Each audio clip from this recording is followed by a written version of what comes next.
Donc, 19h34, on va commencer ce topo. Donc, c'est un topo sur les carcinoses péritonéales et sur leur application à l'oncologie ovarienne.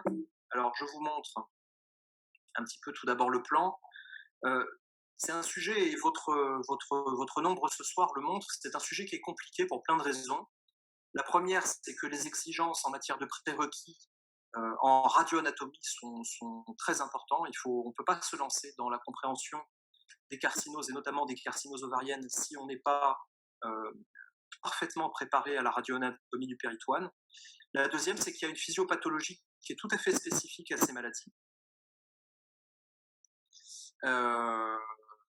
Et qu'il faut connaître, hein, et qui nécessite un petit peu de travail préparatoire avant de lire les examens. Il faut vraiment comprendre du mieux qu'on peut ces pathologies.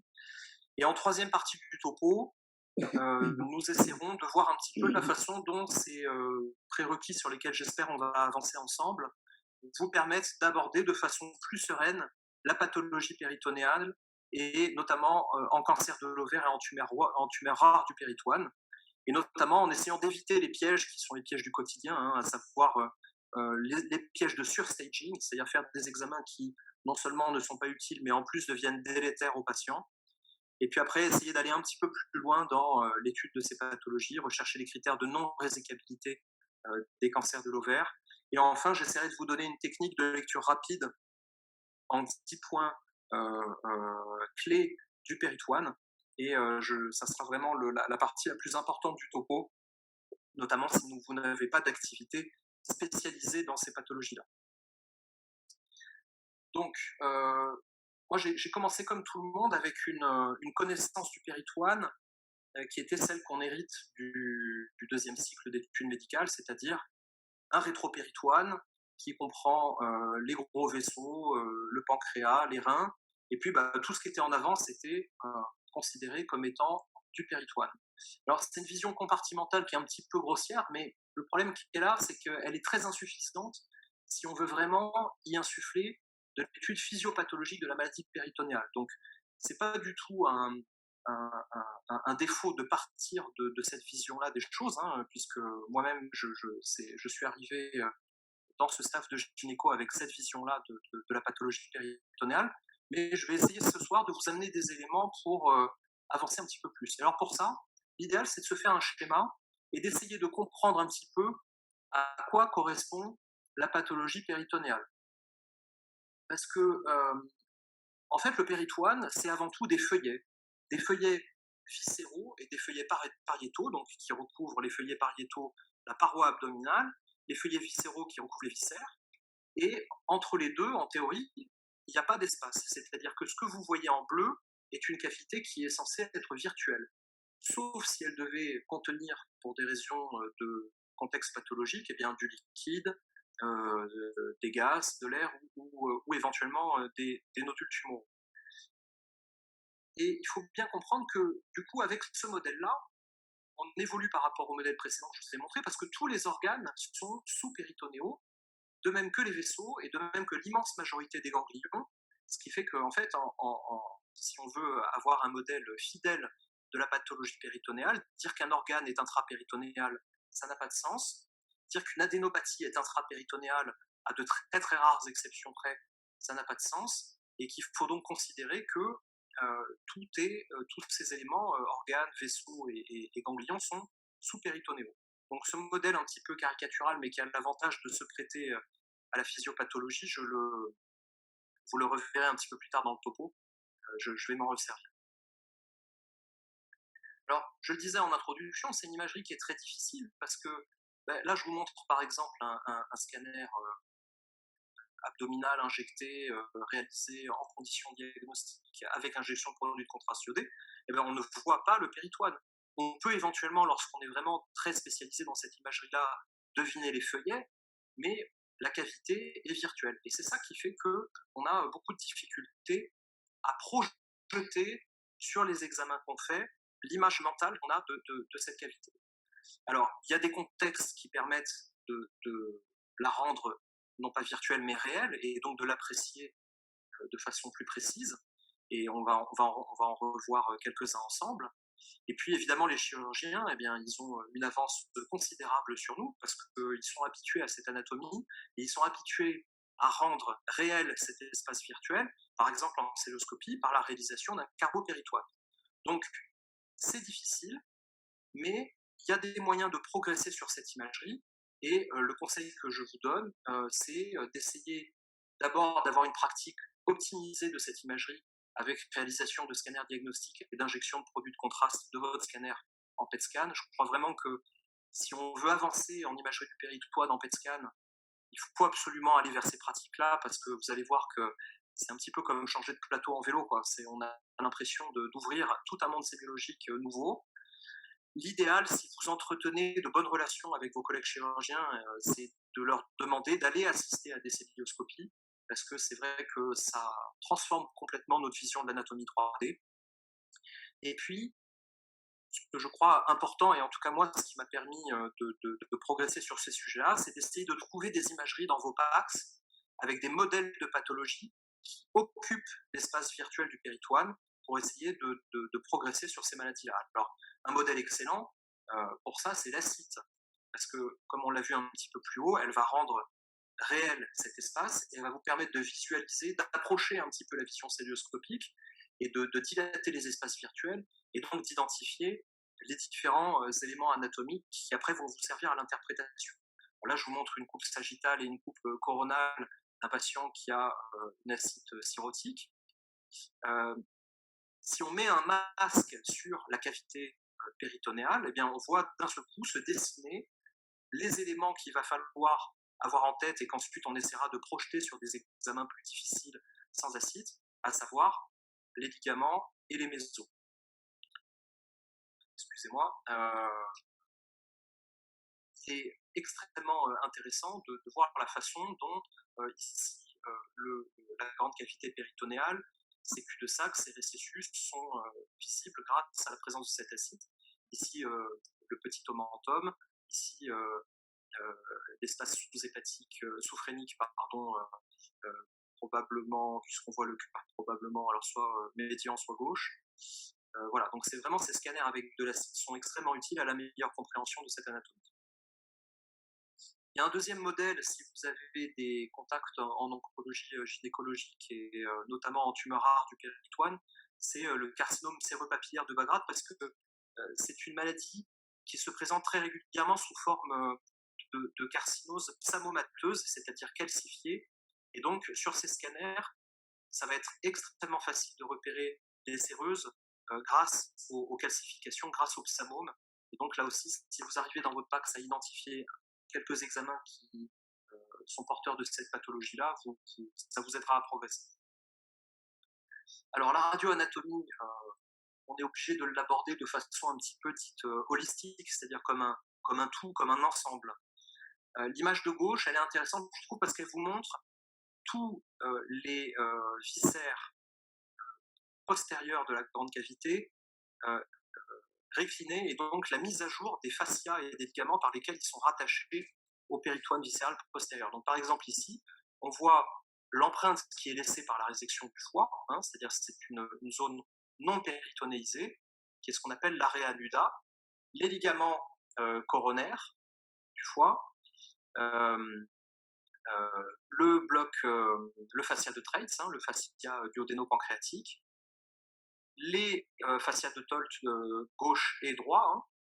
Et donc, quand on rajoute par-dessus les viscères qu'on avait précédemment réclinés, eh bien, on voit apparaître les mésos.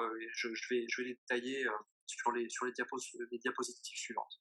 Donc, on va d'abord s'intéresser à une zone qui est extrêmement importante, et vous allez voir tout à l'heure, on y passera un tout petit peu de temps, parce que c'est probablement la région, l'hypochondre droit, la plus difficile en matière de diagnostic dans le cadre des carcinoses.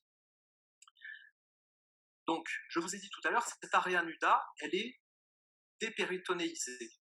Donc, par exemple, si on prend ici un scanner de carcinome séreux papillaire, comme je vous ai dit tout à l'heure, qui a la particularité de donner des carcinoses calcifiées, on voit qu'en postérieur du foie, comme il n'y a pas d'espace péritonéal, eh bien, cette zone ne porte pas de lésions carcinomateuses. Juste en dessous, vous avez l'espace sous-hépatique postérieur, qui est un espace extrêmement important.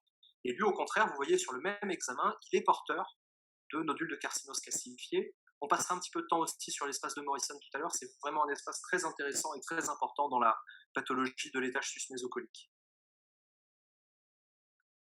Je vous ai parlé du fascia de Treitz, hein, le fascia duodéno-pancréatique. Si on devait le localiser sur le scanner que je vous ai montré, il est ici.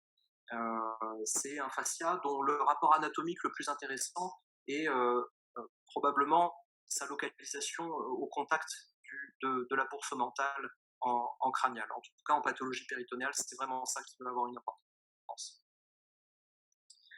Les deux fascias de Tolt, hein, les fascias du côlon droit et du côlon gauche, alors eux, ils sont importants à connaître, d'abord parce qu'ils dessinent des gouttières, hein, les gouttières pariétocoliques, qui sont donc des gouttières qui vont diriger les flux remontants de la cavité péritonéale vers les coupoles.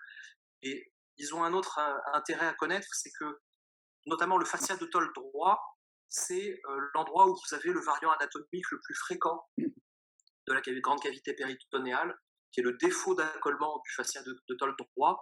Alors, je ne vais pas vous inonder de variants anatomiques du péritoine ce soir, mais celui-là, il est à connaître. Et puis, en fait, vous le connaissez déjà parce que vous connaissez déjà par vos études de médecine la variabilité clinique et de position des appendicites. Eh bien, elle est liée en fait à cette variabilité d'accollement du fascia de Tolt droit. Donc, c'est très important de prendre cet élément-là en considération. La raison pour laquelle un appendice peut aller en sous-phrénique, en pelvien, éventuellement en fossiliaque gauche, eh bien, c'est la variabilité de l'accollement du fascia de Tolt droit. Le petit omentum, qui est une structure particulière, qui est une structure à la fois vasculaire et ligamentaire, tendue entre la petite courbure de l'estomac, le duodénum et le foie. Alors là aussi, pour bien comprendre les rapports anatomiques du petit omentum, l'idéal c'est quand même de commencer par un scanner avec de l'acide, puisqu'il va vous permettre de repérer l'endroit où se situe ce ligament. Il a la particularité, ce petit omentum, de faire partie des limites et parois de la bourse omentale, qui est donc ce qu'on appelait avant l'arrière-cavité des épiplombs, que je vous matérialise sur le scanner de gauche. Alors, avec donc le petit omentum en rouge, ici ce qui apparaît, une deuxième paroi de cette bourse, qui est le ligament splénopancréatique, le ligament splénocolique et le mésocolon transverse. Et donc, vous avez vu que tous ces éléments circonscrivent en avant du pancréas et en arrière de l'estomac une région qui est donc cette fameuse bourse mentale dont je vous ai déjà parlé. Alors, quand il n'y a pas d'acide, évidemment, c'est beaucoup plus difficile de repérer la bourse mentale. Je vous montre ces images-là pour vous montrer un point de la lecture de l'étage sus-mésocolique qui est extrêmement important, qui est l'entrée de cette bourse mentale, qui est donc le foramen épiploïque. Comment on peut repérer le foramen épiploïque? Eh bien, il suffit de repérer la veine cave inférieure, de repérer le tronc porte, et entre les deux, vous avez l'entrée du foramen épiploïque. Alors pourquoi j'insiste sur ce point? Il n'est pas du tout anecdotique, ce foramen épiploïque. Il a la particularité d'être un point de confluence des nœuds lymphatiques de l'espace sus-mésocolique. Et donc c'est vraiment un point extrêmement important de la lecture du bilan d'extension de l'étage sus-mésocolique. Alors évidemment, pour les tumeurs sus-mésocoliques, notamment estomac-pancréas, mais également pour les tumeurs qui nous intéressent aujourd'hui, notamment le cancer de l'ovaire. Il faut qu'à un moment de la lecture de votre examen, vous vous attardiez sur cette entrée du foramen épiploïque.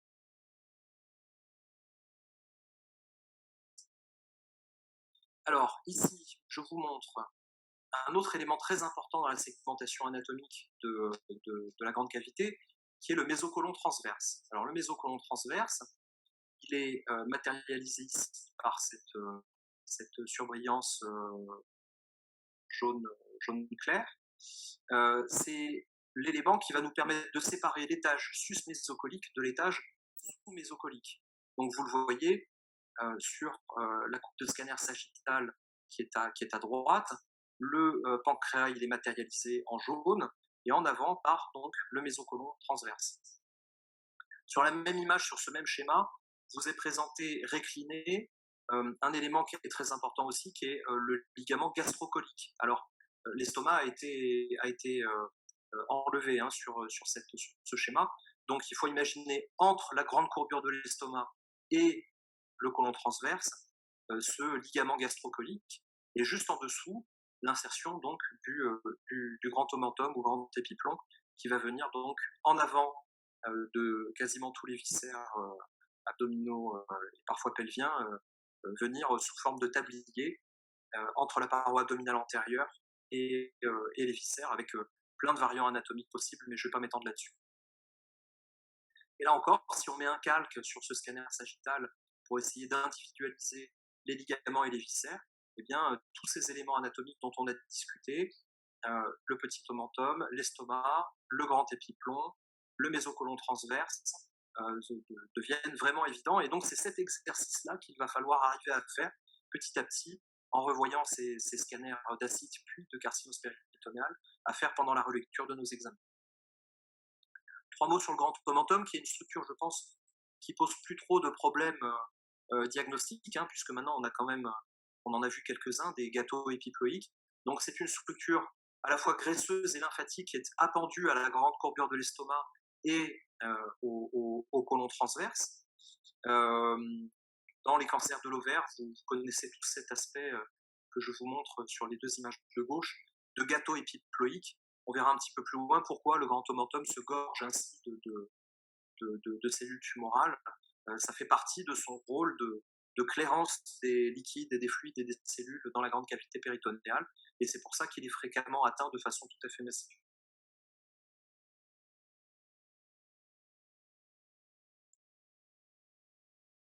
Le mésentère, donc avec cette disposition diagonale vraiment très importante là encore dans la répartition des fluides et des cellules tumorales, et bien là, si on se met sur une coupe coronale sur notre patient qui a de l'acide, eh bien on va retrouver cette disposition diagonale qui rejoint en bas et à droite le sécom, puisqu'elle va rejoindre la terminaison, ce sera le pédicule idéo-colline droit. Donc ce mésentère aussi, sa disposition va être très importante à bien repérer sur nos examens d'imagerie. Et enfin, un dernier élément très important dans la segmentation de cette grande cavité, c'est le mésocôlon sigmoïde, qui joue un rôle vraiment dans la répartition des fluides dans la cavité pelvienne. Ici, vous le voyez matérialisé en violet.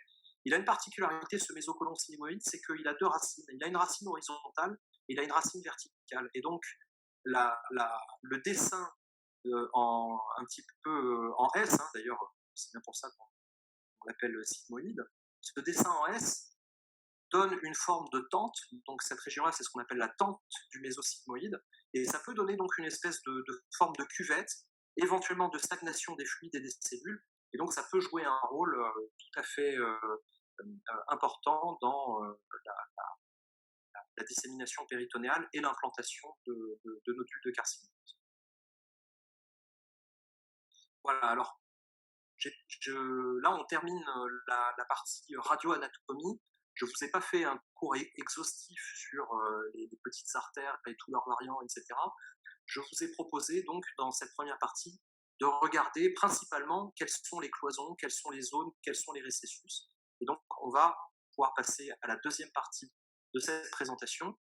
On va essayer, maintenant qu'on a vu la partie, un peu figée anatomique de cette grande cavité, on va essayer de comprendre comment on peut y relier des modèles physiopathologiques, parce que c'est vraiment ça qu'il faut comprendre dans la pathologie péritonéale et notamment dans les cancers de l'ovaire. Il faut arriver à connecter une anatomie qui est complexe avec plein de récessus, plein de racines, plein de mésos, plein de cul-de-sac, à une réalité qui est une réalité physiopathologique. Et pour ça, on va se servir de 2 concepts physiopathologiques. Le premier qui est la théorie de la graine et du sol, et le deuxième qui est ce qu'on appelle le péritoine dynamique. Alors, la graine et le sol, c'est l'idée que une cellule tumorale qui est relarguée dans la grande cavité péritonéale, sa capacité à s'implanter sur la séreuse péritonéale, à se développer, à grossir, à survivre et éventuellement à donner une tumeur, une masse, elle dépend non seulement de la graine elle-même, c'est-à-dire de la cellule tumorale, de son arsenal biocellulaire, de ses protéines d'adhésion, de son agressivité, de sa capacité à synthétiser des chimiokines et à stimuler de l'angiogénèse, mais également ça va dépendre du sol, c'est-à-dire de la séreuse péritonéale elle-même, et donc de ses récessus, de ses reliefs, de ses cloisons et de ces zones de stagnation. Et on peut rajouter un troisième élément à cette théorie de la graine et du sol, et ce troisième élément, c'est ce qu'on pourrait appeler le vent, c'est-à-dire ce qui va porter et disséminer la graine et la cellule tumorale, et donc cet élément-là va être représenté par l'acide ou les mucines.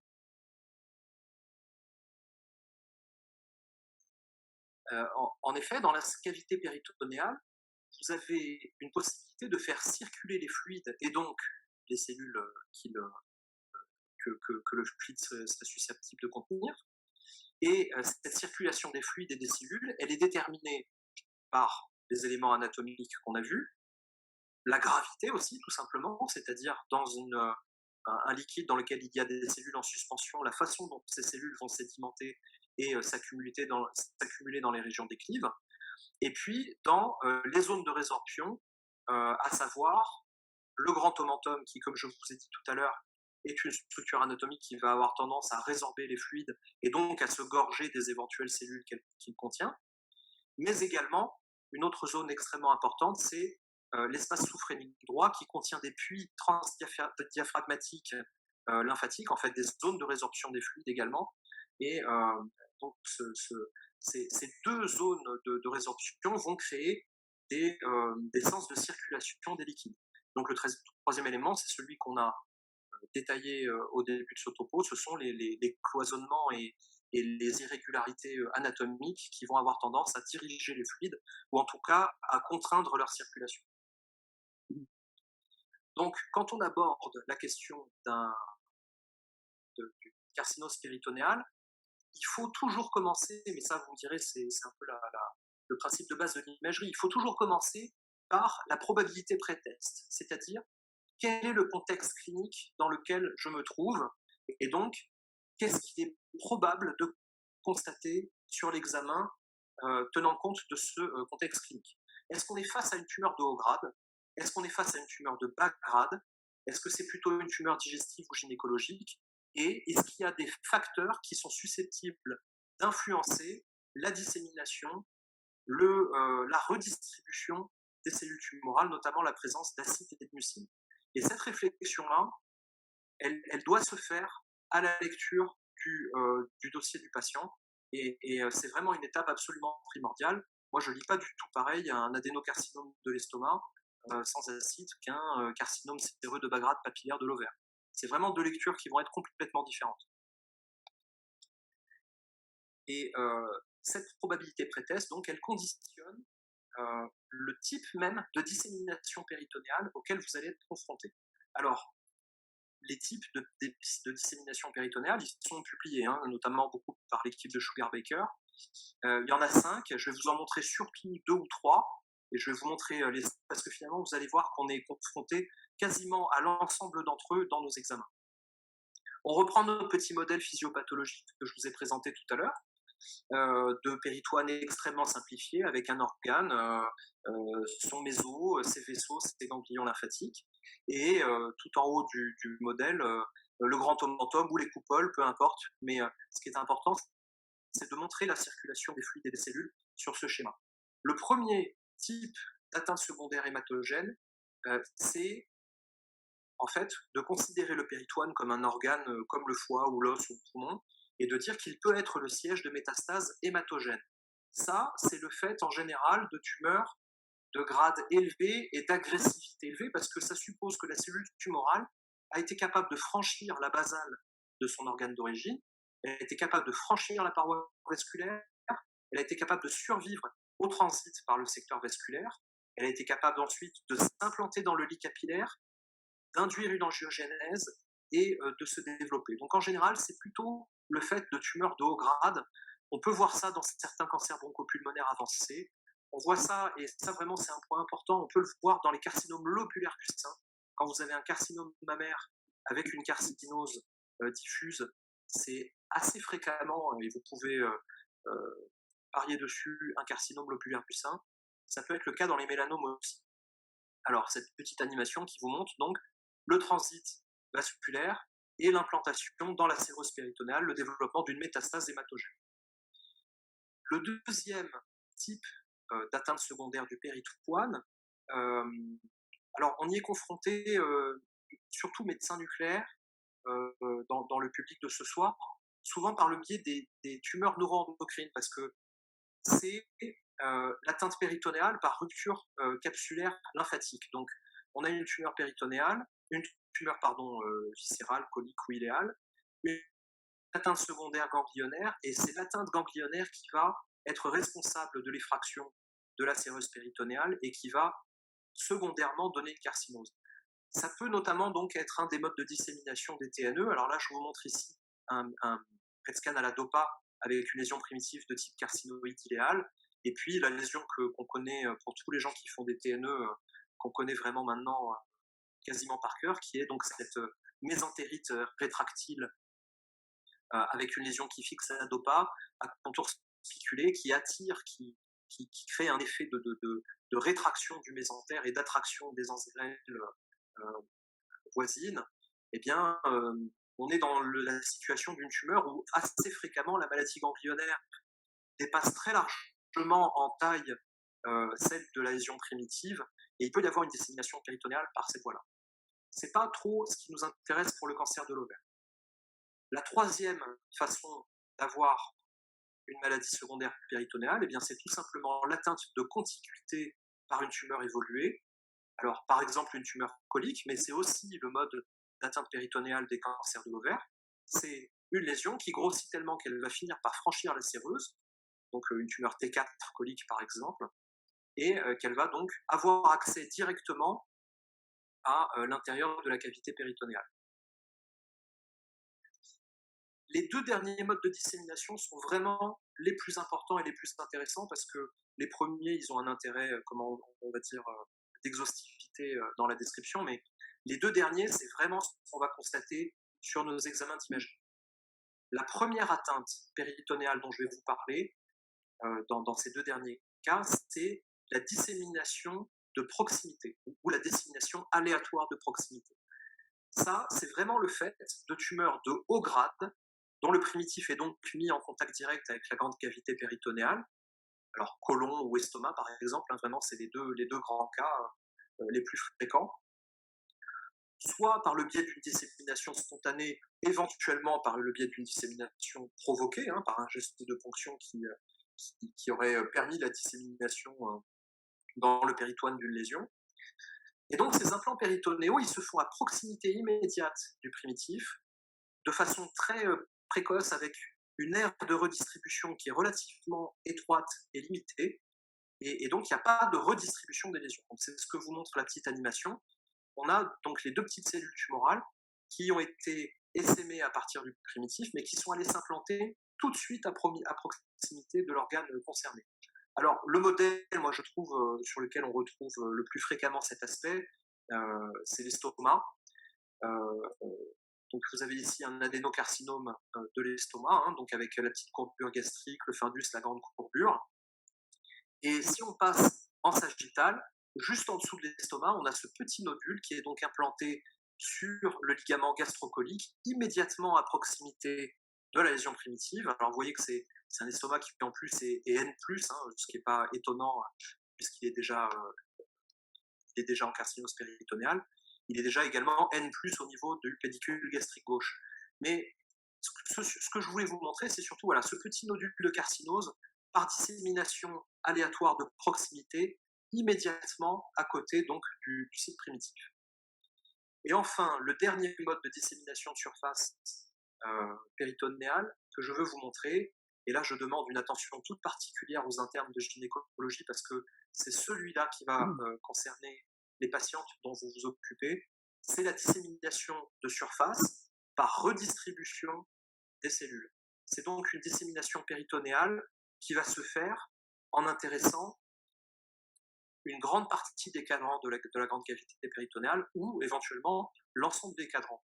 Et donc cette animation, elle vous montre ce qui se passe. En fait, ces cellules, elles sont relarguées et elles vont circuler dans la grande cavité au gré des mouvements des fluides, de leur résorption et donc des contraintes anatomiques qu'on a vues un petit peu plus tôt. Quels sont les cancers qui vont être concernés par ce mode de redistribution? Eh bien, soit ce sont des cellules dont les capacités d'adhésion sont spontanément basses ou altérées, donc des tumeurs de bas grade, des tumeurs en particulier, donc ce que je vous ai montré au tout début, ces fameux carcinomes séreux papillaires de bas grade de l'ovaire, ce sont les modèles par excellence de redistribution des lésions ovariennes dans la grande cavité. Soit ce sont des tumeurs de haut grade qui vont avoir la particularité d'être confrontées à un contexte qui altère leur adhésion cellulaire. Et donc ça peut être des tumeurs de haut grade en présence d'acide, ou alors ça peut être des tumeurs de haut grade en présence d'une sécrétion abondante de mucine qui va empêcher ces cellules d'adhérer au péritoine. Alors, je vais tenter quelque chose. Je vous avoue, on essaye des choses un petit peu ce soir. Je voudrais essayer de vous montrer un examen.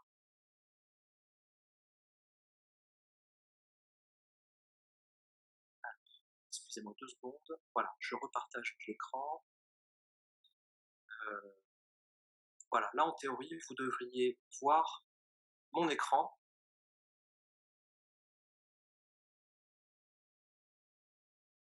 Si ce n'est pas le cas, je vous demanderai de me le signaler, mais a priori, je pense que c'est le cas. Vous devez voir, si je ne me trompe pas, mon écran avec 4 examens. On le voit. C'est bon, vous le voyez? Super. Moi, je le vois. Ouais. Génial, super. Alors, donc, ce que je veux vous montrer, c'est cette tumeur-là. Cette tumeur-là, qui est donc un adénocarcinome libercunien du sigmoïde. Et il a une particularité, il est de très haut grade, mais par contre, il sécrète des mucines. Et donc, comme je vous ai dit, le fait qu'il soit confronté à la présence de mucine va prévaloir sur son grade, et donc il va donner un aspect de carcinose péritonéale avec ici un gâteau épiploïque. Et si on remonte donc vers les espaces sous-phréniques, on va voir le foie et donc une carcinose de la coupole droite très importante. Et si on passe sur le scanner, notamment avec des fenêtres un petit peu pincées, eh bien on voit ces masses de mucine. On les devine en fait de façon indirecte par l'effet de masse qu'elles exercent sur le foie, notamment dans la loge de Morrison et dans l'espace sous-phrénique droit. Voilà, donc ça c'est vraiment un exemple typique d'un cancer de haut grade dont on pourrait croire qu'il pourrait se disséminer de façon aléatoire de proximité, mais la présence de mucine rebat les cartes et fait que ces cellules, elles vont être emportées par le mucus, elles vont être portées à distance de la tumeur primitive. Alors, je vais remettre le PowerPoint. Voilà. Tac. C'est direct. On revient rapidement. Excusez-moi. À l'endroit où on en était, à savoir donc la redistribution péritonéale de surface. Donc voilà, c'est vraiment très important de comprendre ce modèle-là de redistribution des lésions parce que c'est celui qui prévaut en oncologie ovarienne et ça va être le sujet de la suite du topo. Alors là, je vous ai mis une image, c'est un petit peu à la frontière de cette dissémination péritonéale de surface. Je vous laisse regarder rapidement les coupes.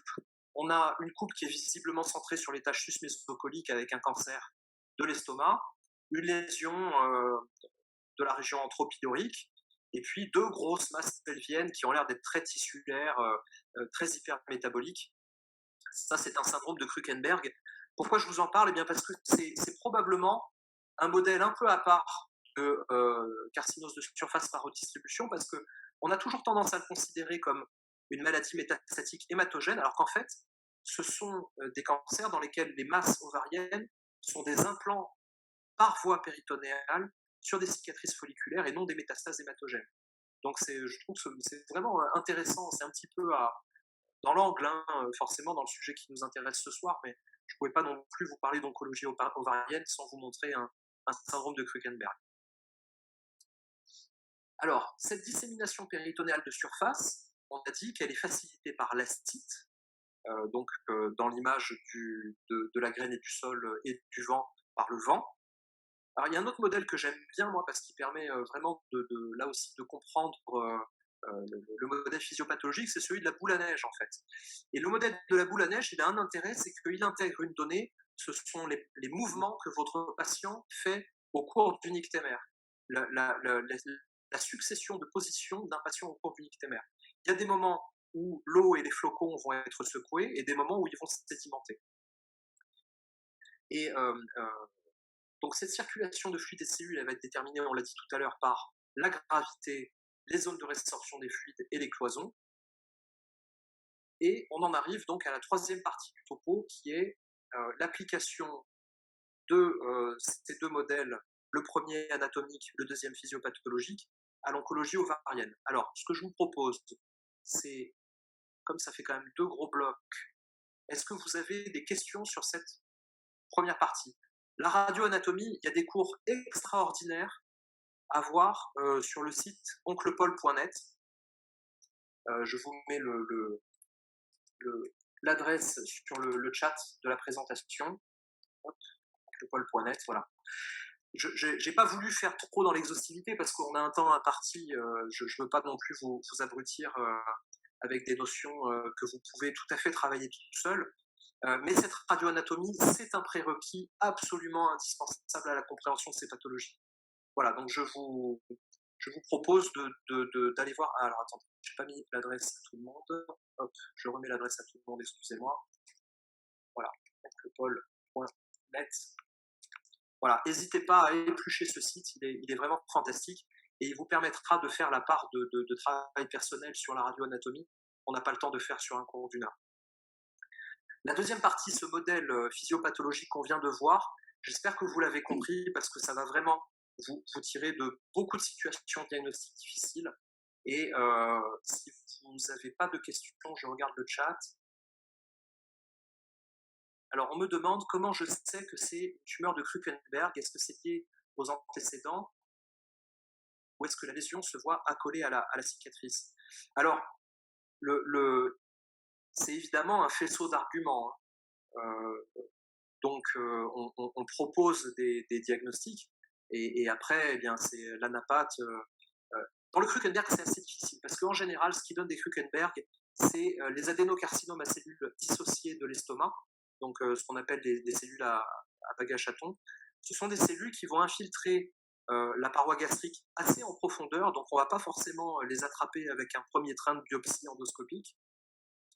Donc c'est pour ça que l'imagerie peut avoir une importance, parce que d'abord, ce sont des parois gastriques qui vont apparaître ectasiques, dilatées, même si elles ne contiennent pas forcément de liquide ou de bol alimentaire. Elles vont fixer en TEP de façon variable, hein, pas forcément intense. Et surtout, les masses ovariennes, elles sont très grosses, très volumineuses, très charnues. Et puis, vous avez un contexte clinique. Malheureusement, en général, c'est un cancer de la femme relativement jeune, hein, entre 30 et 40 ans.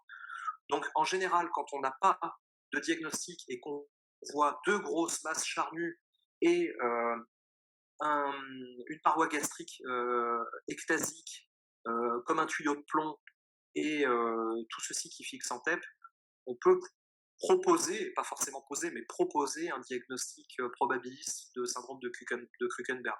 Voilà. Mais bien entendu, en médecine, jamais, jamais, jamais toujours. Hein, vous connaissez le proverbe.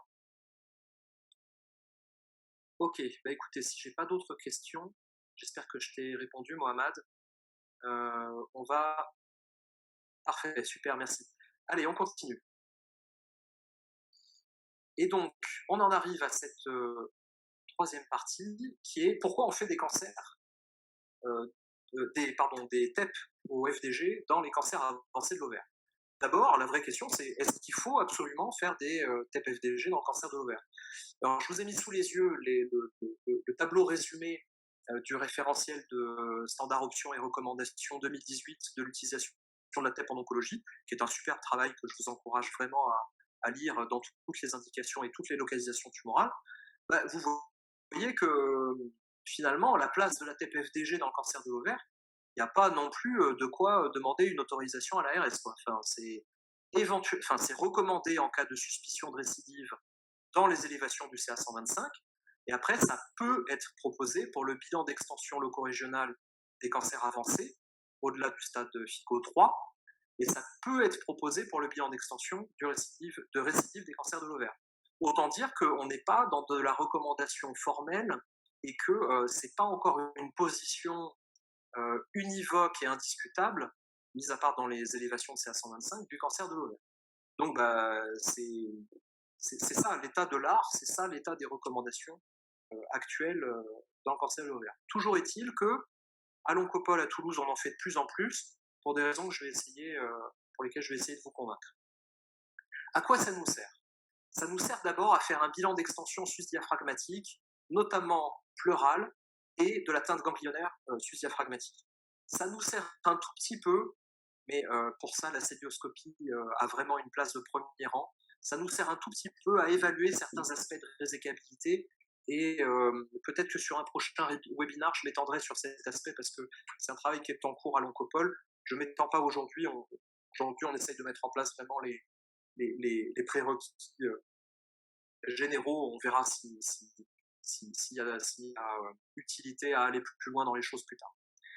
Donc en gros, il faut bien comprendre, bilan d'extension réséplicabilité, ça veut dire que le PET scan au FDG dans le cancer de l'ovaire, c'est un examen qui dit si on est dans un stade résécable ou non.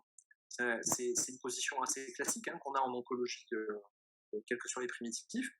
Ce sont des examens en général qu'on nous indique sur des stades 3, 3C, donc des carcinoses péritonéales, et le PET scan est susceptible d'upgrader, d'upstager les patientes vers des stades 4. Donc, qu'est-ce que ça veut dire ça? Ça veut dire que l'injonction absolue, c'est certes d'être sensible, mais ce n'est pas trop un problème du PET scan d'être sensible. L'injonction, c'est surtout d'être absolument spécifique. C'est d'être sûr de ce qu'on dit et c'est de ne pas récuser chirurgicalement des patientes qui ne doivent pas l'être. Et le principal problème, et c'est peut-être la ligne la plus importante du topo que je vous fais ce soir, il faut absolument éviter en oncologie ovarienne le surstaging hépatique. Ça, c'est vraiment un point crucial. C'est la seule chose que je veux que vous reteniez du topo que je vous fais ce soir. Alors, quand on fait un PET scan dans un cancer de l'ovaire en carcinose, là aussi, je ne vais pas vous relire de façon exhaustive les cadrans et les récessus, mais en gros, on peut s'aider, c'est pas obligatoire, on peut s'aider de ce schéma, qui est donc le schéma selon Sugar-Baker des cadrans péritonéaux. C'est un schéma qui en fait est utilisé par les célioscopistes pour faire le bilan d'extension de la maladie péritonéale et pour la grader par cadran. Ça donne une idée de l'étendue et de la gravité de la maladie, de son accessibilité à un traitement chirurgical, et ça permet de servir de point de départ pour réévaluation post-thérapeutique en raison de la chimio. On peut essayer d'approcher avec nos interprétations cette segmentation par cadran. Ça nécessite évidemment d'avoir une connaissance de l'anatomie relativement pointue, et il y a des pièges évidemment, et on n'est pas exact dans tous les cadrans. Donc, cependant, il faut savoir que c'est avec cet outil que les célioscopistes stadifient les patients. Là encore, j'insiste sur la pratique du scanner injecté en tête d'oncologie ovarienne. C'est déjà difficile avec injection. Alors, si on n'injecte pas, je crois vraiment qu'on s'expose à ne pas pouvoir répondre à toutes les questions qui sont posées. Alors, ces flux péritonéaux, comme je vous ai dit, ceux qui contiennent des cellules, ils vont avoir des zones de résorption. Il y a deux éléments dont il faut tenir compte, parce que c'est un petit peu les skimmers entre guillemets de la grande cavité péritonéale. Le premier, c'est le grand omentum, on en a déjà parlé tout à l'heure. Donc, une lecture de PET scan comprend évidemment une analyse du grand omentum. Le deuxième, c'est l'espace sous-phrénique droit et donc les fameux puits lymphatiques transdiaphragmatiques de l'espace sous-phrénique droit. Et ça, vraiment, c'est quelque chose qu'il faut bien regarder en tête, parce que là, je vous ai mis un exemple où on voit le petit nodule sous la coupole droite. Parfois, vraiment, il n'y a que le TEP qui est positif, et il faut vraiment bien le regarder, parce que ça peut être des signes de carcinose qu'on ne voit qu'en TEP, et ça fait partie des zones qui peuvent être atteintes en premier sur une carcinose redistribuée. Alors, je vous ai dit tout à l'heure qu'on allait se servir d'un modèle qui est celui de la boule à neige, parce que ce modèle-là, il nous aide à intégrer les mouvements et les positions successives d'un patient au cours d'une ictémère. Alors, quand un malade est debout, en orthostatisme, où est-ce que les flocons de neige, les cellules tumorales, vont avoir tendance à sédimenter? Forcément, dans les régions les plus déclives de la grande cavité, c'est-à-dire le cul-de-sac de Douglas et les récessus latéraux-rectaux. Voilà, ça doit faire partie de la lecture exhaustive d'un examen pour carcinose péritonéale. Et il faut vraiment redescendre jusqu'en bas, parce que on peut avoir des nodules situés vraiment dans la partie la plus inférieure, notamment des récessus latéraux. Quand le malade est en décubitus dorsal, la région la plus postérieure de l'étage sus-mésocolique, c'est l'espace de Morrison. Alors, je vous montre ici, avec par exemple sur cette sagittale, un petit nodule de carcinose qui est enchâssé pile poil entre le foie et le rein, qui est lui-même rétropéritonéal, hein, mais donc on a un petit espace ici qui est un espace péritonéal qu'on retrouve ici en axial, et c'est là que vous voyez la difficulté en fait de la lecture de cette région. On a vite fait de prétendre et de croire qu'il y a une métastase hépatique du segment 6 ou du segment 7 suivant où on est. Il faut vraiment être très prudent dans cette région. C'est très fréquemment des nodules de l'espace de Morrison, même si par exemple sur ce scanner, on peut avoir des extensions de contiguïté dans un second temps. Il ne faut pas dire que cette lésion-là est une métastase hépatique, parce que la signification physiopathologique n'est pas du tout la même que de celle de dire que c'est un nodule de carcinose. Et le petit schéma en haut vous montre en fait qu'est-ce qui se passe quand on a un petit nodule de carcinose qui vient se mettre là-dedans. Il arrive par la grande cavité péritonéale, il va aller se loger dans la région la plus profonde et la plus crâniale de cet espace de Morrison, et il peut ensuite s'y développer. Donc ça, vraiment, c'est une lésion qu'il faut absolument connaître. Alors, je vous montre un cas. Alors, c'est une petite parenthèse, mais ça vous illustre un point.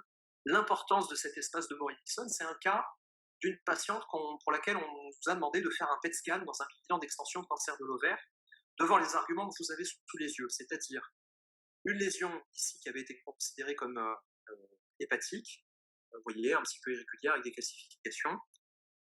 Ici, une lésion ovarienne, et voilà, toujours la même lésion hépatique. Voilà.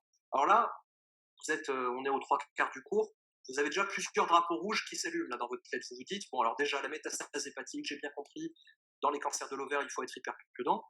Mais en plus, si vous avez déjà fait des staphs et de l'imagerie ovarienne, vous vous dites, mais cette image ovarienne droite, elle n'est pas du tout inquiétante, elle est kystique, elle est bien ronde, il n'y a pas de rehaussement. Bon. Alors là, on va se servir de quoi? On va se servir du PAX. On va essayer de comprendre qu'est-ce qui peut amener cette lésion. On voit qu'on a un scanner de dysmorphie hépatique cirrhotique avec une hypertrophie très importante du segment 1, une hypotrophie relative du segment 4, des contours bosselés, une petite artère ombilicale qui est revascularisée, et une splénomégalie. Et ici, un clip de cholécystéctomie. On va essayer d'aller voir sur le PAC si on ne trouve pas des antécédents à cette patiente, et on trouve que 2 ans avant, elle avait sa vésicule biliaire en lieu et place de ces clips de cholécystectomie, et on sait que les patients cirrhotiques, ils font plus volontiers des calculs radio-opaques, tout simplement parce que quand on a une cirrhose, on a une capacité à faire la glucuronoconjugaison qui est relativement altérée, donc on va être plus enclin à faire des calculs de pyrrolipinate de calcium. Et ça, c'est vraiment un élément très important, parce que qu'est-ce qu'on va pouvoir trouver comme similitude entre cette image et celle-là? C'est qu'on a un petit quelque chose très hyperdense là, et une histoire clinique où au moment où on constate la présence de ce petit caillou dans l'espace sous-phrénique droit, eh bien, il y a eu une cholécystectomie. En fait, qu'est-ce qui s'est passé chez cette dame, puisque c'était une dame? Elle avait eu une cholécystectomie au cours de laquelle avait été perdu un calcul biliaire, donc, qui était ensuite appelé se loger dans le fond de la loge de Morrison et qui avait créé un abcès chronique. Alors, c'est pas de l'oncologie, mais ce cas, je le trouve intéressant, je vous le montre, tout simplement parce qu'il matérialise très bien ce qui se passe avec les cellules tumorales. Ce petit fond de poche là, c'est vraiment un endroit dans lequel vont aller se loger tous les éléments en suspension dans la grande cavité. Et donc, il faut aller regarder cette région-là dans vos imageries.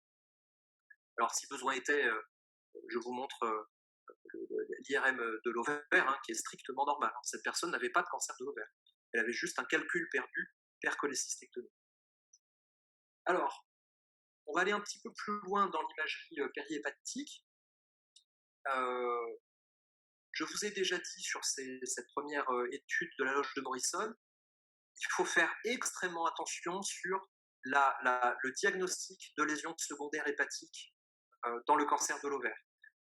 Ces lésions-là, il faut que vous en soyez vraiment convaincus, ce ne sont pas des lésions secondaires hépatiques. Ce sont des lésions de carcinose qui vont aller se mettre dans les récessus du péritoine viscéral du foie. Donc ici, par exemple, le sillon du ligament falciforme et ici le sillon veineux d'Arensius. Il ne faut surtout pas le rendre comme des métastases hépatiques parce que ce n'est pas un stade 4 viscéral, ce sont des lésions de carcinose péritonéale. Parfois, c'est encore plus difficile que ça. Et parfois, il va vraiment falloir croire en ces modèles de physiopathologie péritonéale pour ne pas se planter. Parce que regardez, autant les deux images du haut, on a des nodules, on se dit, c'est entre le rein et le foie, ça fixe un petit peu, ok, Morrison, pas de problème. Qu'est-ce qu'on peut dire de ce petit nodule-là? Il a l'air d'être en plein parenchyme, il a une forme un peu ovoïde, il fixe, on a envie de dire métastase hépatique. Il faut arriver à visualiser le péritoine viscéral du foie et la façon dont il se replie plus loin au sein du parenchyme que ce que vous pouvez voir avec votre imagerie. Et ça, c'est vraiment un élément important. Cette patiente, elle a été opérée et elle avait un nodule de carcinose péritoine dans la fissure droite du foie.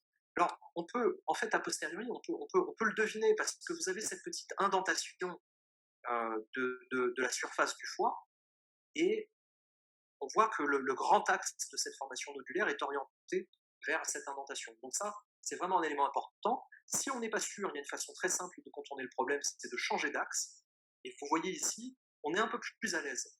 On voit que ce nodule de carcinose, il est connecté à la surface, j'allais dire, du foie, hein, par une espèce de petit pertuis.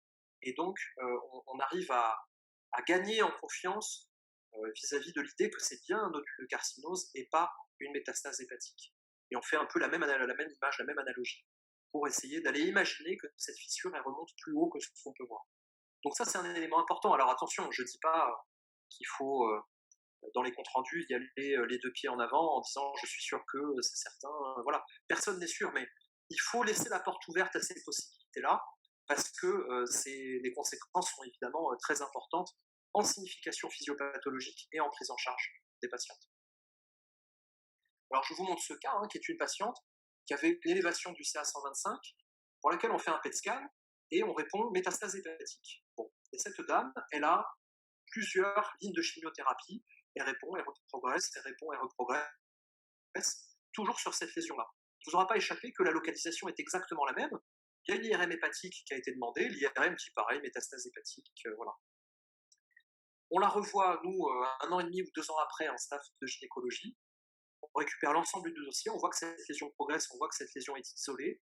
On émet l'hypothèse que compte tenu de sa localisation face à la fissure droite du foie, elle puisse être d'origine péritonéale. Cette patiente a été opérée. On a confirmé en péropératoire qu'il s'agissait bien d'une lésion de la fissure droite du foie.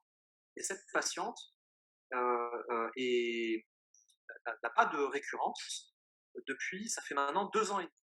Donc, pour vous dire à quel point l'identification correcte de ces lésions, en particulier si elles sont isolées, est importante. Voilà. Et alors pour information, ces images, je vous les montre un petit peu en prime time, hein, elles sont en cours de revue dans un article qu'on est en train d'essayer de publier. J'espère que ça va passer parce qu'il y a assez peu de ces choses-là, de cette lésion-là, en tout cas dans la littérature. Alors, ici, je vous fais un petit melting pot best-of de toutes les lésions périhépatiques qui ne sont pas en fait des lésions secondaires hépatiques. Vous avez le sillon du ligament falciforme, le sillon veineux d'Arancius, le haut du sillon veineux d'Arancius ici sur l'image de milieu en B, sur l'image en C avec la petite flèche, une lésion du Morrison et une lésion de la fissure droite du foie. Et s'il fallait finir de vous convaincre que ces lésions-là ne sont pas des lésions secondaires hépatiques, rappelez-vous ce qu'est le drainage veineux des ovaires. Le drainage veineux des ovaires qui se fait à droite dans la veine cave inférieure, à gauche dans la veine rénale gauche. Ce n'est pas un drainage portal. Donc il faut bien comprendre la métastase hépatique dans le bilan d'extension initiale du cancer de l'ovaire. Ça peut arriver, mais ça doit toujours être remis en question. Parce que les conséquences sur le staging des examens que vous allez proposer aux patientes et aux cliniciens sont vraiment très importantes. Il faut toujours chercher une autre solution ou une autre explication. Pour ceux qui veulent aller un petit peu plus loin encore, on peut, hein, c'est toujours possible, c'est ça qui est génial avec l'oncologie ovarienne. On peut aller dans l'analyse. Alors attendez, j'ai une petite question sur le chat. Bonjour Laurence, merci d'assister au cours. Intérêt de la synchronisation avec respiration pour le foie. Je pense que l'intérêt est majeur, Laurence. Je suis tout à fait d'accord avec ce que tu sous-entends. Moi, j'essaye d'en faire de plus en plus de la synchronisation respiratoire. Pour l'étude des coupoles, ça me paraît vraiment très, très, très intéressant. Le protocole diurétique, je suis moins formel parce que je pense qu'il faut vraiment faire prévaloir l'injection de produits contrastiodés. L'association des deux, c'est pas toujours évident. Peut-être dans des situations d'élévation minime, tu sais, à 125, où vraiment on veut pêcher fin, peut-être là, le protocole diurétique. Mais synchronisation respiratoire, oui, absolument. Osam me demande, simple curiosité sur le MIP, oui, tu as bien vu, tu as bien regardé. Tu as vu qu'il y a une flèche mammaire gauche, en fait, je ne vous en ai pas parlé, mais c'est une fracture de côte. Désolé, c'est tout à fait bénin et inintéressant, mais bravo pour l'avoir vu. Voilà. je continue. Voilà, donc retenez vraiment ce message. Toujours être très critique, très très critique vis-à-vis du diagnostic de métastase hépatique. La réalité, c'est que en downstage, pas à tous les staffs, mais presque, des patientes qui sont rendues métastatiques hépatiques sur des lésions de carcinose péritonéale des sillons du foie. Oui, j'avais commencé à vous parler de la plaque hilaire.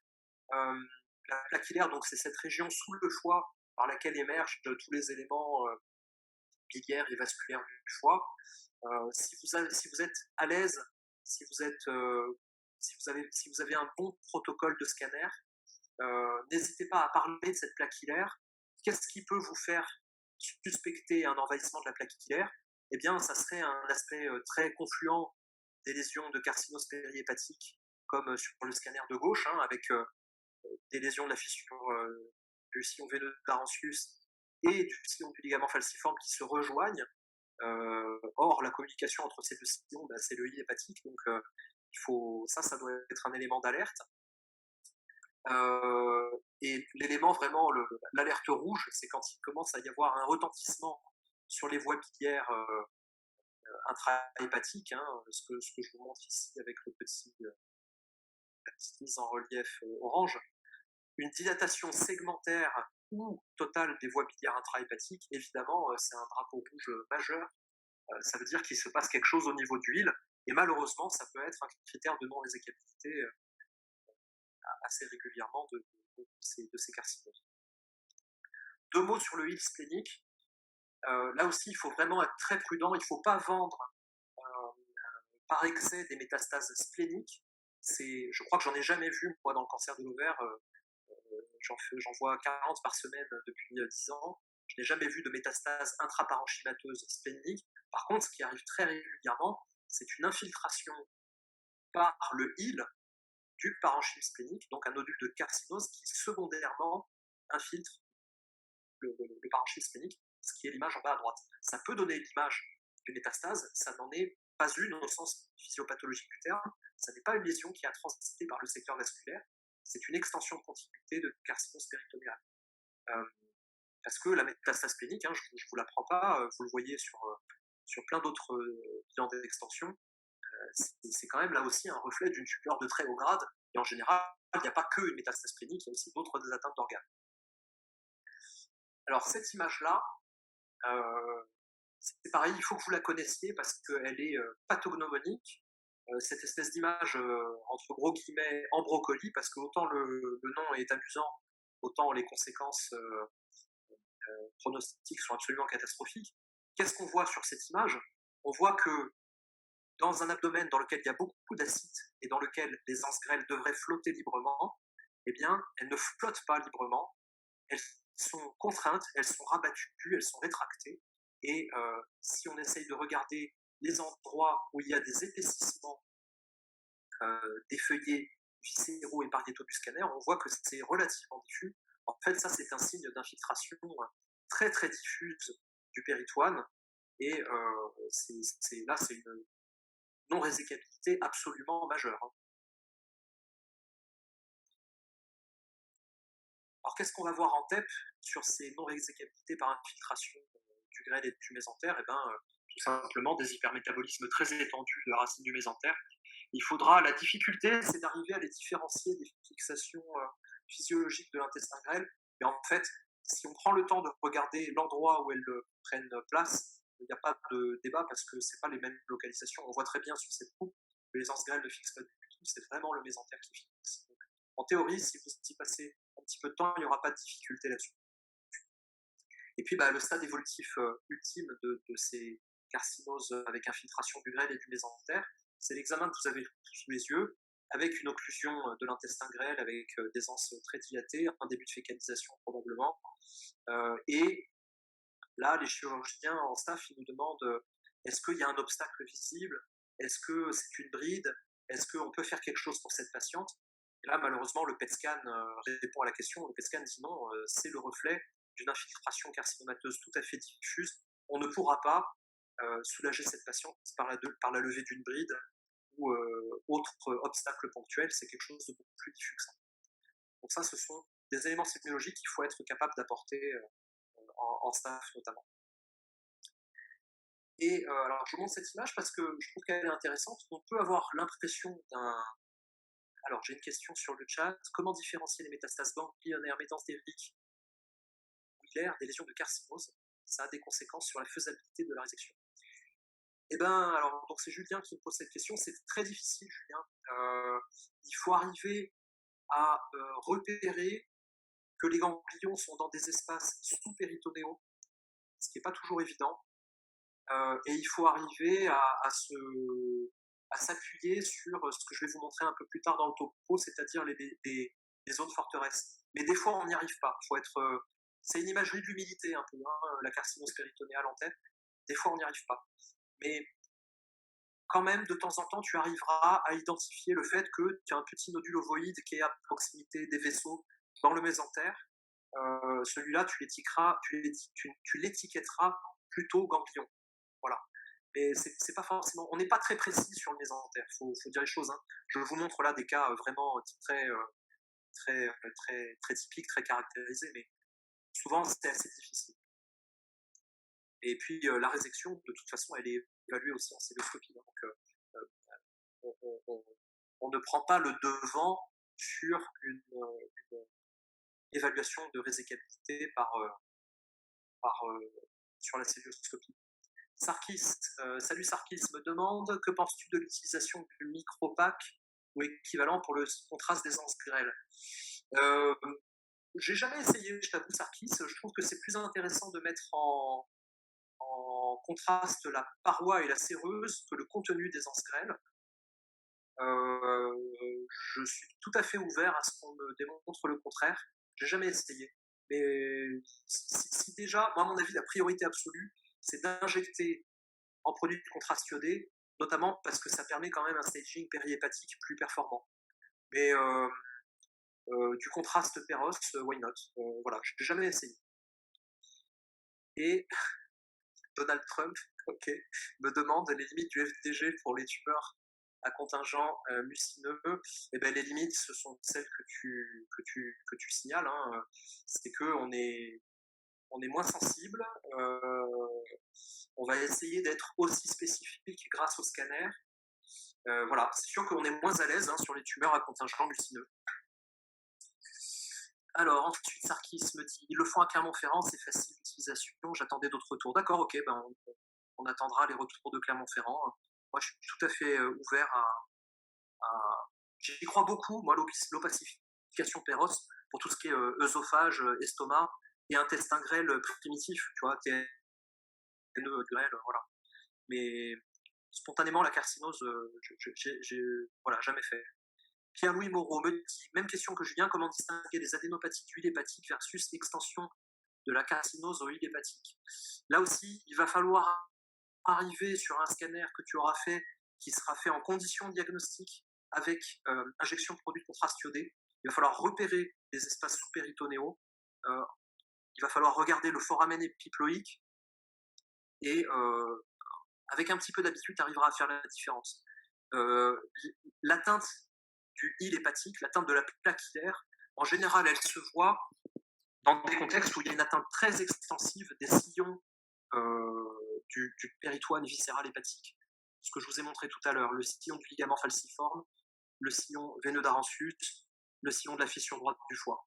Voilà. Et en général, pour avoir une atteinte de la plaque, il va falloir que tu aies des atteintes de ces trois régions-là. Maintenant, il peut y avoir aussi des adénopathies, hein, donc ça peut être vraiment très difficile. J'ai pas l'impression, en pratique quotidienne, que ce problème-là se pose si souvent que ça, une fois que tu as l'habitude de bien reconnaître la carcinose. Un ganglion, c'est à côté d'un vaisseau en général. Voilà, il faut essayer de se rattacher à ça. Ok, allez, je continue. Donc cette image-là, pour aller encore un tout petit peu plus loin sur les évaluations de résecabilité, c'est une sagittale, la sagittale TEP à droite. Alors c'est un examen qui n'a pas été injecté en produit contraste iodé pour des raisons d'insuffisance rénale. Et l'image de droite, elle pourrait donner l'impression que on est sur un examen complètement bordélique, hein, entre guillemets, et qu'on ne va pas arriver à donner une réponse précise aux questions qui sont posées. Donc on va procéder par étapes, on va essayer de repérer les éléments anatomiques. On commence par repérer l'estomac qui est là, le côlon transverse qui est là, les anses grêles qui sont là, et ensuite le côlon sigmoïde qui est là. Et on va rajouter petit à petit, alors là je vous donne un support visuel, mais l'objectif de l'exercice c'est d'y arriver mentalement.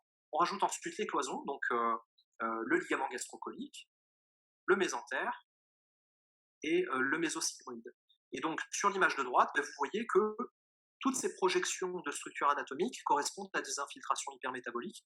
Et donc on peut répondre dans cet examen que, eh bien, il y a des infiltrations des mésos qui sont très évoluées et qui donc vraisemblablement vont remettre en question la résécabilité de la pathologie.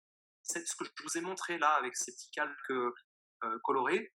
C'est l'exercice intellectuel qu'il faut que vous arriviez à faire sur ces examens. Alors, une lésion que les internes de gynéco connaissent probablement très bien,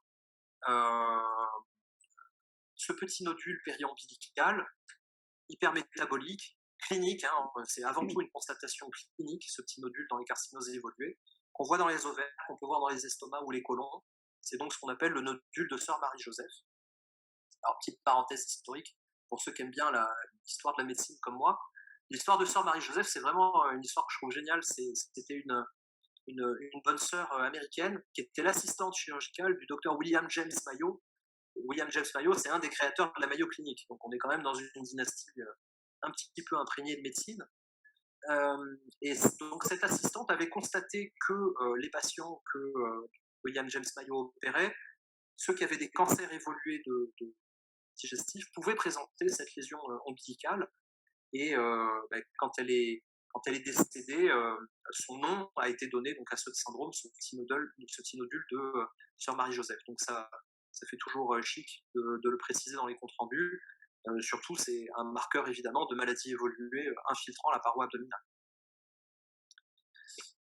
Je passe maintenant, je vois que j'ai un petit peu débordé, mais on arrive bientôt au bout, aux zones forteresses du péritoine, c'est-à-dire pour les gens qui ne sont pas spécialistes de cette pathologie, comment en quelques coupes, en quelques images, en quelques clics, vous allez pouvoir faire un bilan d'extension de cavité péritonéale rapide et efficace, fast and effective.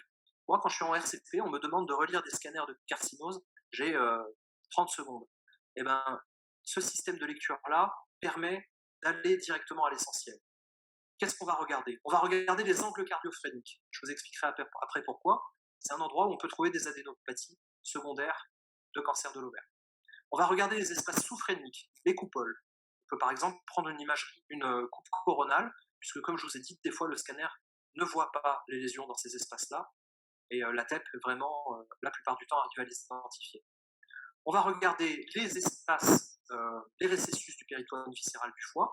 Je ne les réénumère pas, on en a déjà parlé. On va regarder le his splénique et on va regarder le Morrison. Et là, vous avez, en quelques coupes, fait une lecture probabiliste de tous les tâches sus-mésocoliques. Ensuite, on passe à la tente du mésosigmoïde. On passe une coupe dessus, on voit qu'il n'y a rien qu'il n'y ait pas de nodule, qu'il n'y ait pas de liquide. On prend sur une même coupe le grand omentum et le mésentère pour vérifier qu'il n'y ait pas cet aspect de rétraction que je vous ai montré. On vérifie toujours l'ombilique et les orifices herniaires, parce que parfois la présence de liquide et la distension abdominale peut emmener de la carcinose dans les orifices herniaires. On regarde les gouttières pariétocoliques et le mésentère idéocécal, juste à côté du côlon droit et du sécom, il peut y avoir des nodules de carcinose. Et on regarde les récessus latéraux rectaux. Si vous vous tenez à cet inventaire relativement rapide et exhaustif, il y a toutes les chances que vous attrapiez une carcinose si elle est là, parce que vous aurez regardé toutes les zones forteresses du péritoine. Pour terminer, je vous parle quelques diapositives du bilan d'extension sus-diaphragmatique, puisque je vous rappelle, c'est avant tout pour ça qu'on fait des TEP. C'est une partie, je pense, que vous connaissez beaucoup mieux. Qu'est-ce que je peux essayer de vous dire dessus? Donc, on va faire le bilan d'extension de la maladie ganglionnaire, et on va faire le bilan d'extension principalement de la maladie pleurale. Alors, il faut bien comprendre, et c'est peut-être la dernière chose que les gens ne connaissent pas quand ils ne sont pas habitués à cette pathologie, il faut comprendre qu'il y a deux modes de drainage ganglionnaire sous-diaphragmatique de la maladie péritonéale sous-diaphragmatique, et qu'ils n'ont pas la même signification. Le premier, c'est celui que vous avez sous les yeux, c'est le classique troisier susclaviculaire gauche. En général, quand on l'a, il y a un relais inframédiastinal postérieur, paraœsophagien ou rétrocrural, hein, donc juste au-dessus et en arrière des piliers du diaphragme. Ça, c'est vraiment le mode de dissémination de tous les cancers digestifs et gynécologiques sous-diaphragmatiques. C'est un marqueur de maladie métastatique. Le deuxième est un petit peu plus complexe, un petit peu plus intéressant. Il correspond au drainage lymphatique du diaphragme et de la paroi abdominale. La paroi abdominale qui, en raison de l'acide, peut avoir été distendue et infiltrée par la carcinose, et évidemment le diaphragme lui-même qui peut avoir été infiltré par la carcinose, ils vont avoir un drainage lymphatique qui n'est pas le même drainage, qui est un drainage antérieur. Et ce drainage, il va se faire principalement dans les angles cardiophréniques. Ça a été très bien démontré, notamment dans le carcinome colorectal, que ça avait une valeur pronostique péjorative. Il arrive que, quand on me demande en staff si je pense qu'il y a une carcinose péritonéale, je commence par une coupe à cette hauteur-là. S'il y a des adénoparties cardiophréniques, il y a 9 chances sur 10 pour que vous ayez une carcinose péritonéale. Alors, comment on les repère, ces adénopathies? Il faut bien comprendre qu'elles sont sus-diaphragmatiques. Et pour s'en convaincre, il suffit de suivre, voilà, elles sont là, hein, ces petites adénopathies, vous voyez en jaune, là, je vous les fais clignoter. Elles fixent souvent pas beaucoup, hein, c'est pas pour autant qu'elles sont pas malades.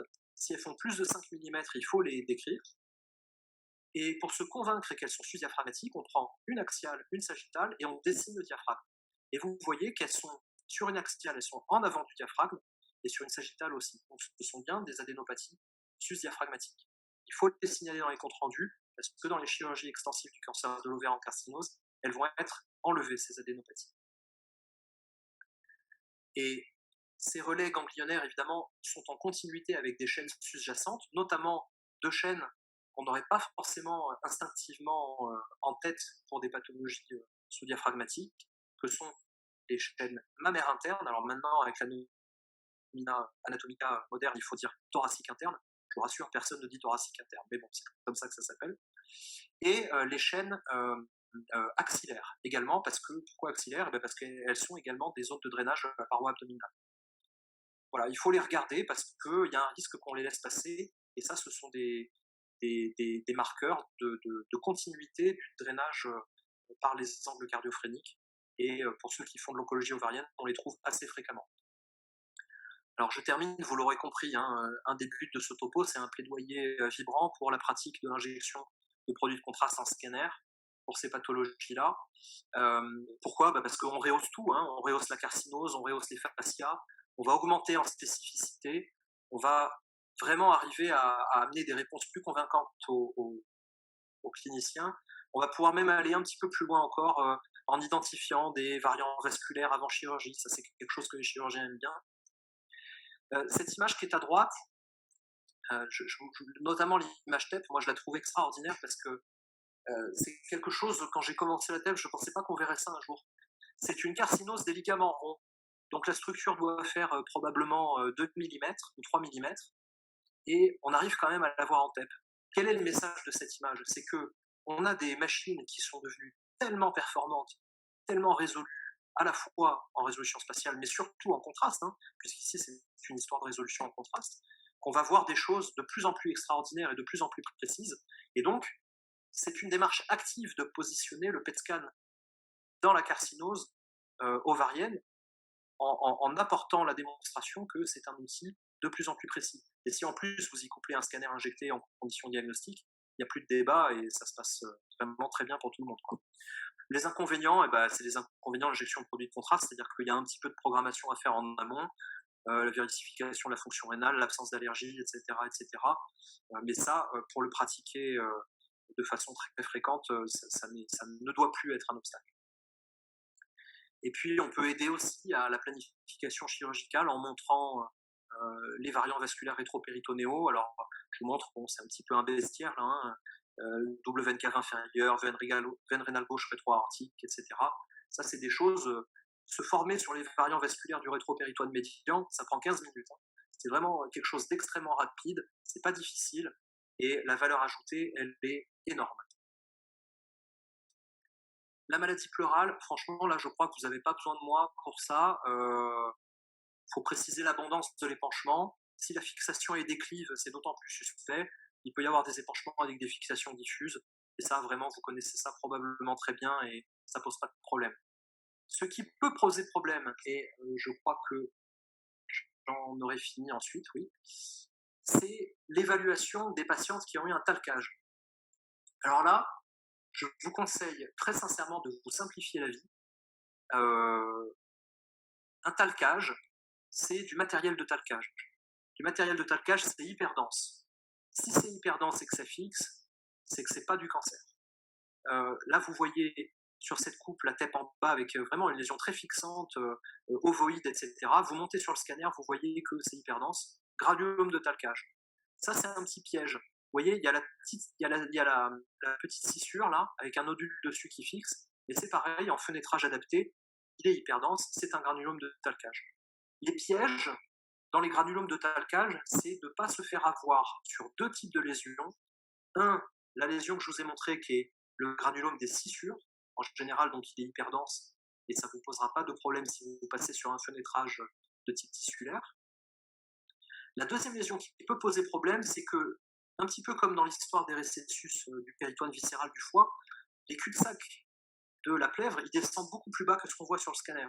Donc on peut avoir des granulomes de talcage très bas situés, parfois en projection périhépatique. Et il va falloir avoir la rigueur sémiologique d'aller vérifier leur densité en scanner, parce que ça peut être des nodules du cul-de-sac costodiaphragmatique antérieur.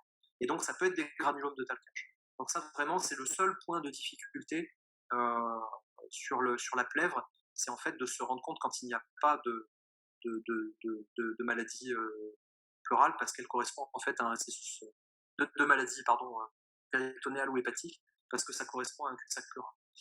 Alors, je vois des questions, excusez-moi. Donc, rôle de la quantification pour différencier entre métastases hépatiques et péritonéales.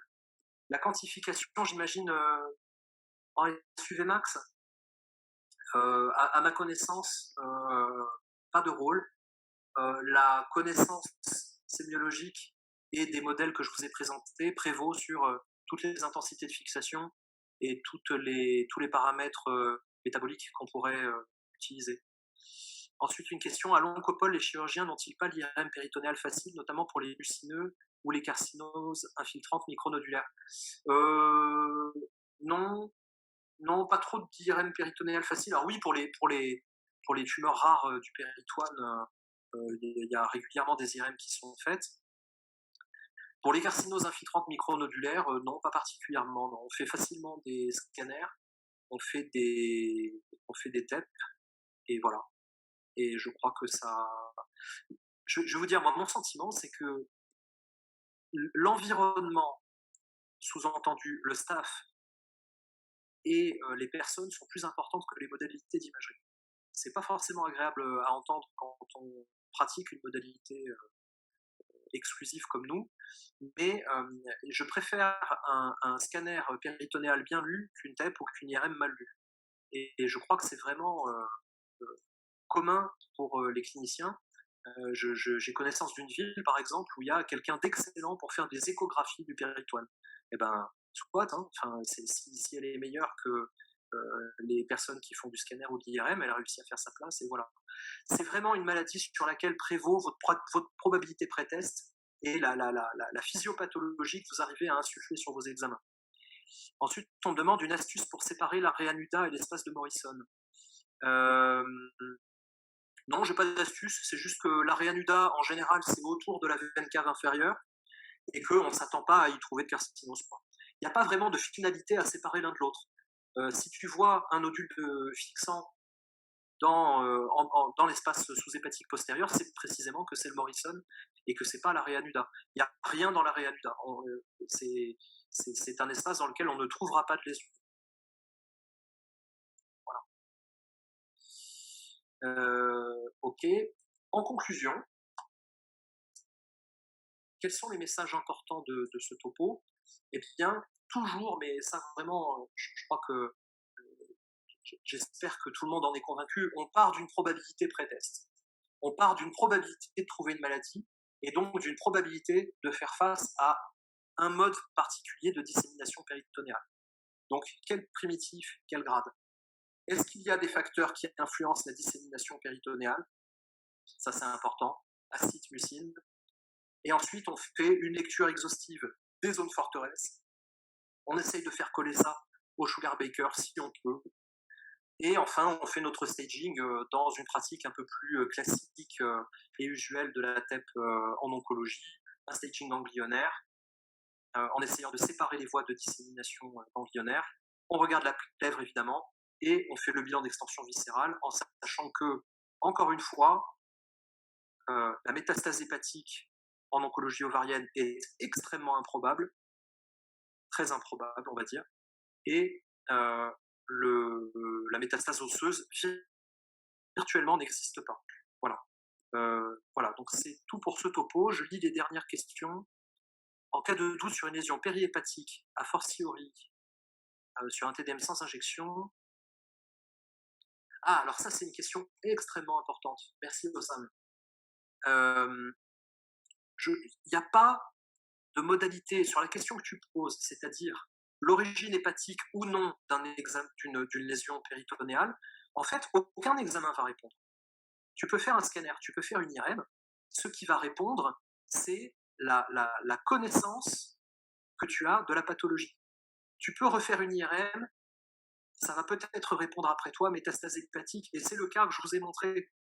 Il vaut mieux quelqu'un qui connaît bien la pathologie que la multiplication d'iconographie qui en fait n'apporte pas d'éléments sémiologiques supplémentaires, parce que c'est pas l'aspect en imagerie, c'est la localisation anatomique de la lésion qui fait que tu vas dire carcinose. Maintenant, si le scanner n'a pas été injecté, moi j'irai au moins cher, hein, dans une idée de contrôle des dépenses de santé, moi je ferai un scanner injecté. Voilà. Et de préférence en milieu formé à cette oncologie ovarienne un peu spécifique. Sur quels éléments sémiologiques je me base pour faire la part entre une paniculite mésentérique inflammatoire ou secondaire? Alors, la paniculite mésentérique, d'abord c'est un diagnostic d'élimination. C'est-à-dire que pour qu'on considère qu'elle est bénigne, il faut qu'on apporte la certitude qu'elle n'est pas maligne. Donc déjà, on a un problème sur une carcinose. Ensuite, il y a tout un tas d'éléments sémiologiques de la paniculite. On va trouver une coque périphérique du mésentère, on va trouver des nodules, et surtout autour des nodules, on va trouver un signe qui est assez spécifique, qui est un petit halo clair, ce qu'on appelle le Fat Halo Ring Sign. Donc Fat, F-A-T, Halo, H-A-L-O, Ring, R-I-N-G, Sign, S-I-G-N. Et ça, c'est plutôt un signe de paniculite mésentérique bénigne. Mais la paniculite mésentérique, elle peut fixer en TEP. Et encore une fois, son diagnostic inflammatoire bénin, il ne peut se poser qu'en l'absence de contexte oncologique. Et donc, si on a des images de paniculite mésentérique avec une carcinose, on va être très embêté, on ne va pas pouvoir trancher. Alors, est-ce que la vidéo a été enregistrée? Oui, je l'ai déclenchée en tout cas, j'espère que ça a été enregistré, que ça n'a pas planté. Donc en théorie, ça sera mis à disposition, absolument. Quelles pourraient être les conséquences d'un surstaging hépatique chez une patiente qui possède déjà une carcinose? Eh bien, c'est qu'une carcinose, c'est un stade 3C éventuellement opérable. Un surstaging hépatique avec des métastases hépatiques, notamment si elles sont multiples, eh bien, c'est un stade 4, elle ne sera pas opérée. Donc c'est vraiment une décision chirurgie versus traitement médical, et c'est en ça que, alors il y a évidemment la place pour des réflexions adaptées à chaque contexte, hein, bien entendu, mais donner des métastases hépatiques à une patiente avec un cancer de l'ovaire qui n'a pas de maladie diaphragmatique et qui a une carcinose, c'est altérer ses chances d'être opérée. Merci pour le topo. Ah ben, écoutez, merci beaucoup, j'espère qu'il vous a plu. Est-ce qu'il y a d'autres questions?